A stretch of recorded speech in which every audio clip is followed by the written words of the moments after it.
artificial intelligence teknolojii karaa salphaa ta'een nama barsiisu yookiin immoo irraa barachuu dandeettudha. Karaan artificial intelligence irraa barachuu dandeenyu karaa barreeffamaan, karaa irraa dubbisuudhaan akkasuma karaa koodingiitiin fayyadama. Namni tokko yaada biizinaasaa akka qabaatu ta'e yaada san artificial intelligence dhaqee yoo gaafatu taate artificial intelligence nama kan wantoota isa barbaachisu biizinasa saniif information guutuu kennaaf. Akkasuma namni tokko yoo barataa ta'u taate barumsa isaatiin wal qabatee artificial intelligence akka namni sun barumsa isaa sanirra cimaa ta'een qo'achiisa yookiin immoo ni qopheessan qormaataaf fakkeenyaaf yoo fatanaa qabaatu taate jechaadha. Yeroo ammaa kanatti artificial intelligence namni guyyaarraa fayyadama.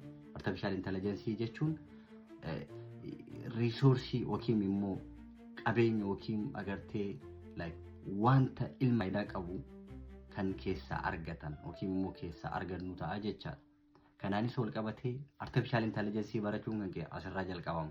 Page kana follow godh, itti aansuudhaan immoo